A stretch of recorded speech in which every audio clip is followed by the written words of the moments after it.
Well, hello there, and welcome back to another episode of A New Life in Italy. I'm your host, Samantha Wilson, and today I'm doing something kind of special. And that's because the annual Move to Italy Bootcamp kicks off this week. And our email box is flooded with questions because we're asking you, what is it that you really want to know? What is burning on your mind? And how can we help you?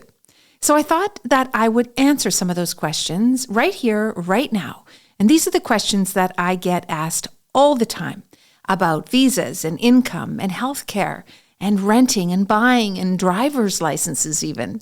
The stuff that can make or break your move and that you're probably wondering about too. Now we're going to keep it very short. We'll keep it honest. And I will tell you exactly where you can get all the rest of your questions answered. And that'll be live inside the Move to Italy Bootcamp this week on September 9th, 10th, and 11th, 2025. But for now, let's dive into the most common questions we're receiving. I'm Samantha Wilson, Chief Dreammaker at smartmoveitaly.com, and this is A New Life in Italy, a show where each week I take you behind the scenes of what it's really like to move to Italy, introduce you to some fascinating people, answer your questions, and show you how starting a new life in Bel Paese is possible for you. All right, my friends, I am back, and I have we have so many questions. There's no way I can go through all of them here. But we also, at the boot camp, it's live. It's on September 9, 10, and 11, and it's only an hour each time. So I have a lot of information that I want to share with you. So often I don't get to your questions. So we answer them in a few different ways. Most of the time, my goal is to answer all the ideas that you have in each hour, but sometimes I can't get to it. So I thought right now, let's get through to these questions one at a time. So question number one, how much income do I need for a visa? Now, this is a pretty broad question because there's lots of different visas. But most importantly, the question usually relates to the elective residency visa. This is like a retirement visa. And this question, I always call it the €1 million question because it's a bit discretionary, but here's the truth of it is the income has to be for the elective residency visa, has to be passive income. That means money that no matter what you're doing, if you are sitting in a piazza drinking wine all day, never answering the phone, that money will continue to arrive in your bank account every month or every year. And this is really important. So it can't be from any activities. It can't be flexible or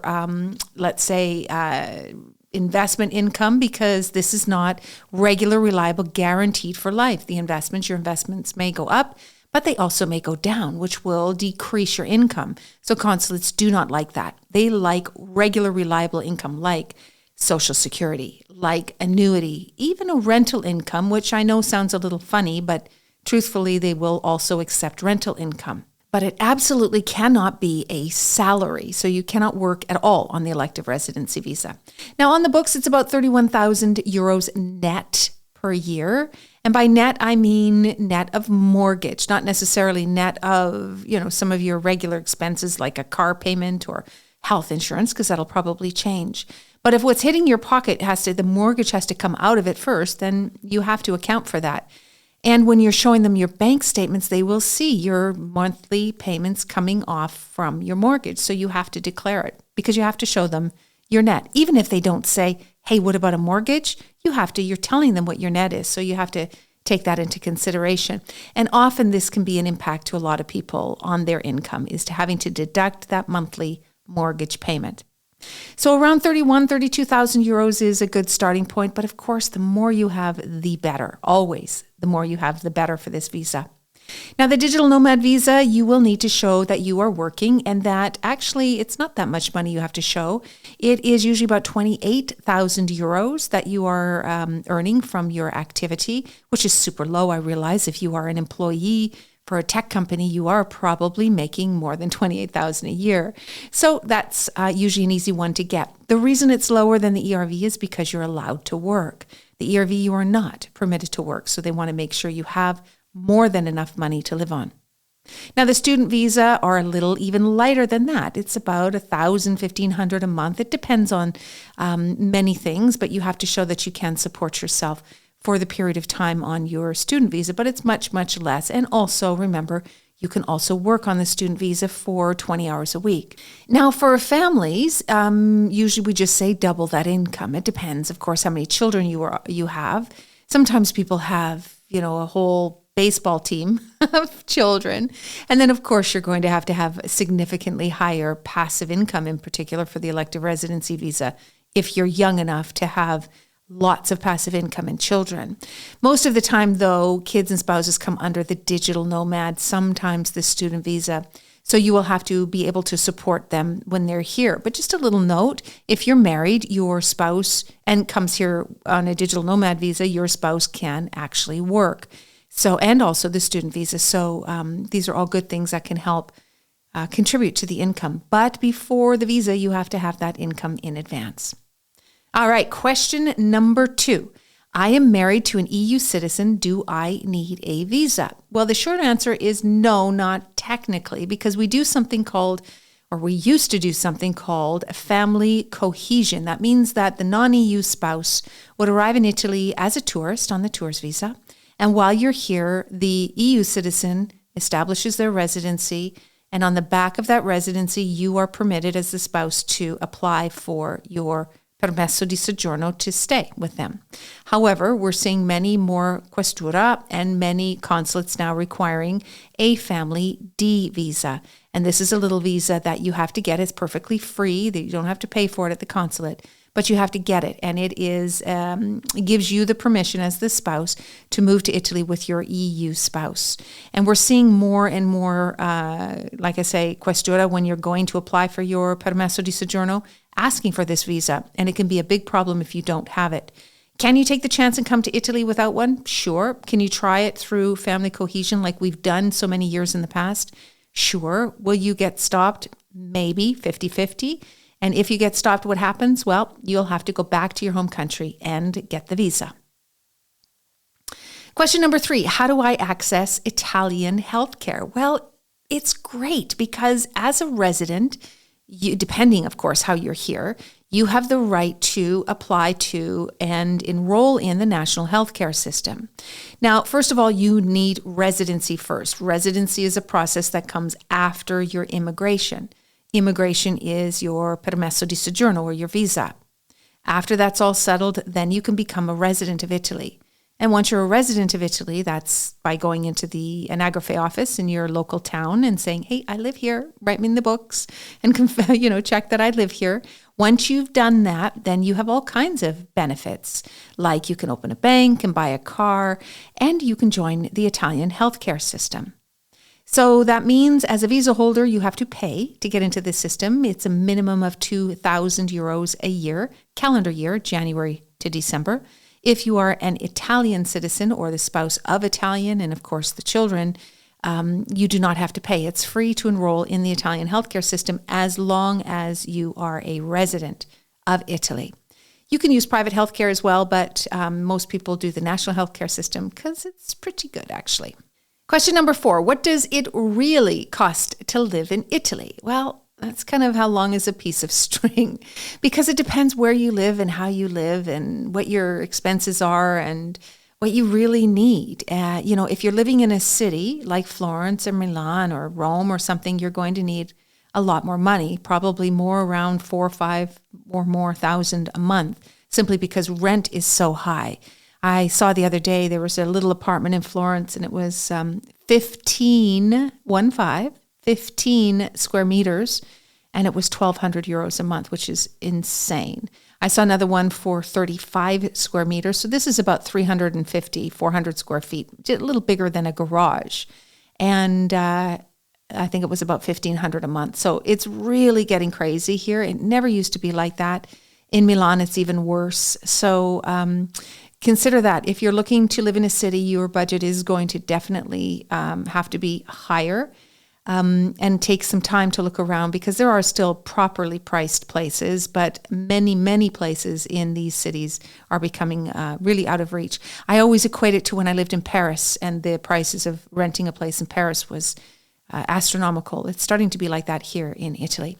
So aside from your rental fees, food, all the good stuff in Italy is super cheap in my opinion. So, maybe $1,000 a month for entertainment.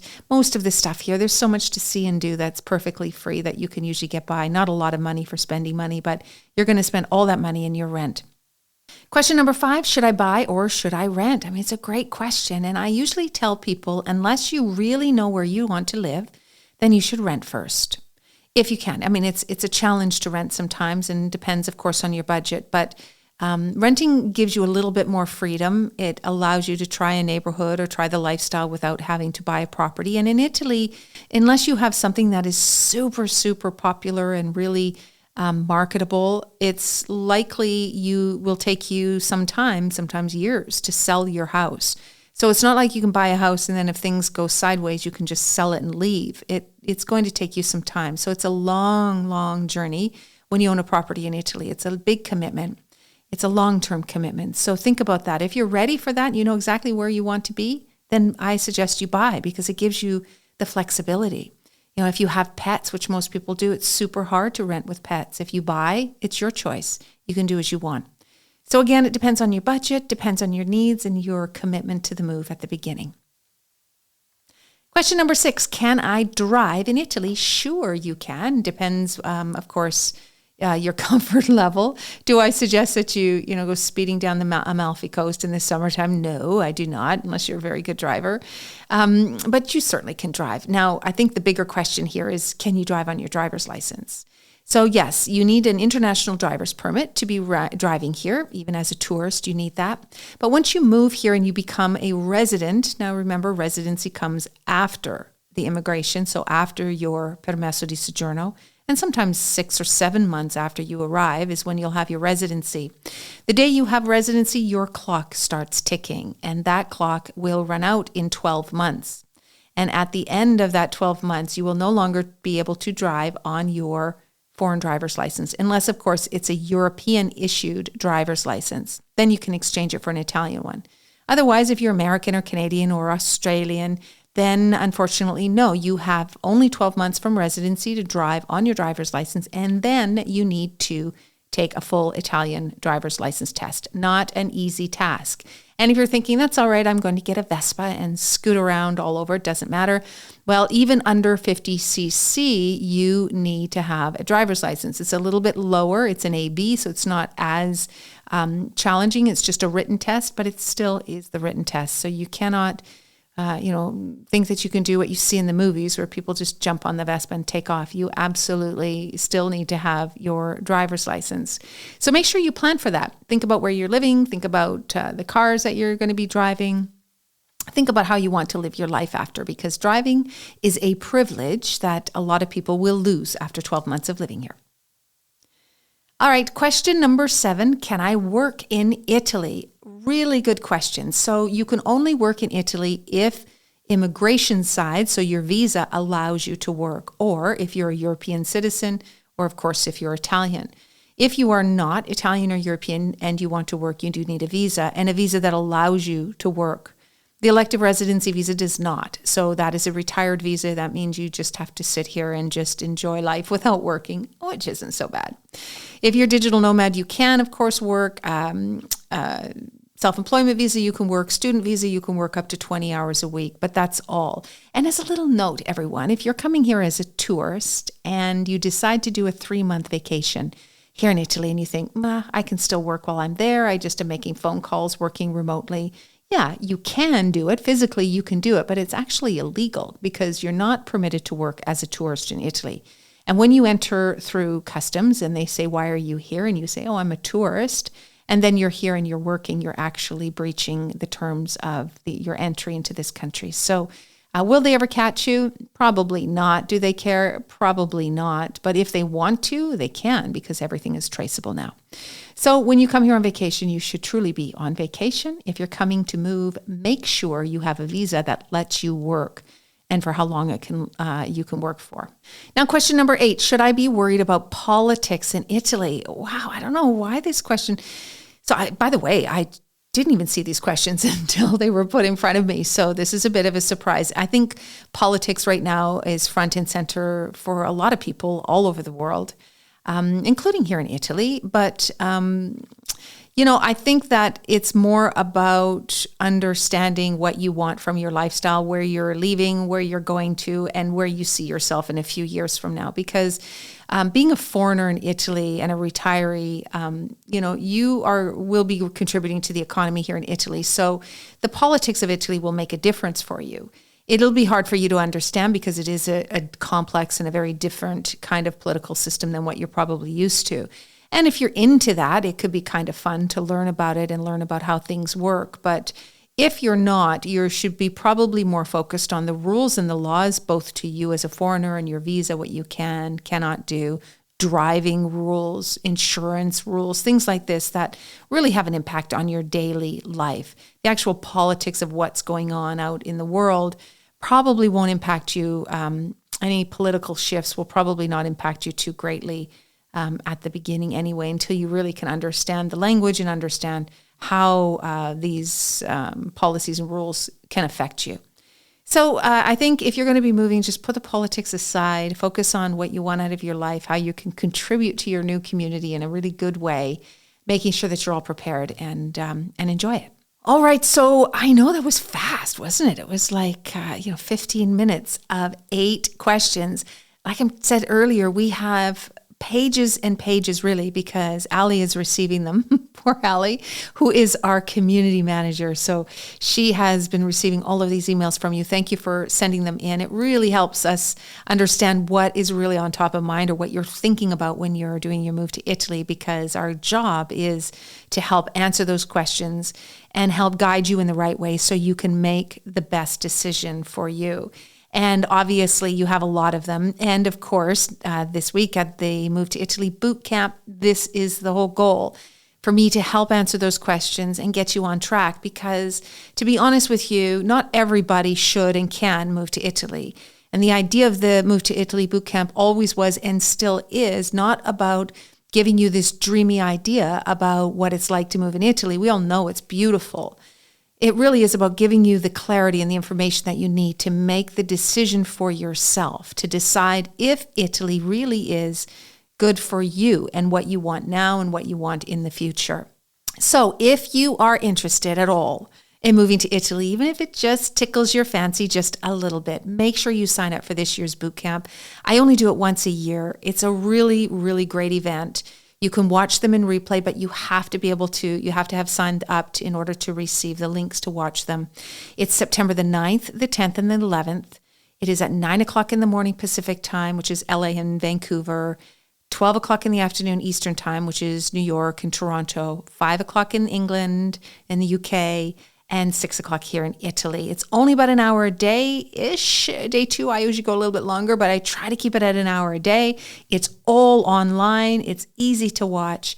And yes, you can watch the replays if you can't make it live. So I'm going to leave the link here in the show notes, but it's at smartmoveitaly.com. You'll see a big notice on the front page of our website. Just click on that, sign up, and I hope to see you there.